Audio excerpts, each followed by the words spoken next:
আওয়ামী লীগের বিভিন্ন paid propaganda sell থেকে গুজব ও অপপ্রচার ছড়ানো হচ্ছে। পঞ্চগড়ের সংবাদ সম্মেলনে এমন অভিযোগ করেছেন এনসিপির উত্তরাঞ্চলের মুখ্য সংগঠক ও ১১ দলীয় জোটের প্রার্থী সার্জিস আলম। বলেন, বিএনপিও নানা ধরনের গুজব ছড়াচ্ছে, ভয়ভীতি দেখাচ্ছে এবং নির্বাচনে কালো টাকার প্রভাবে বিস্তারের চেষ্টা করছে, যা আওয়ামী লীগও করেছিল। আসন্ন ত্রয়োদশ জাতীয় সংসদ নির্বাচনে হলফনামায় তথ্যের গরমিল নয়, বরং ভুল ছিল দাবি সার্জিস আলমের। জানান, এটি সংশোধন করে রিটার্নিং কর্মকর্তাকে সরবরাহ করা হয়েছে।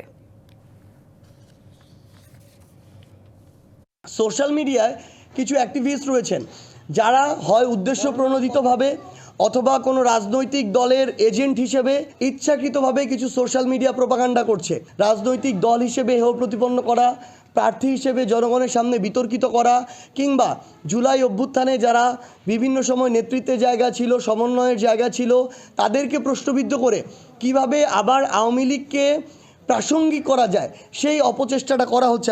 নতুন এবং ফিরে আসা গ্রাহকদের জন্য নগদে চলছে ক্যাশব্যাক সহ প্রতিদিন হাজারো উপহার জেতার সুযোগ। হবে আশা আর ফেরা, সারপ্রাইজ সেরা।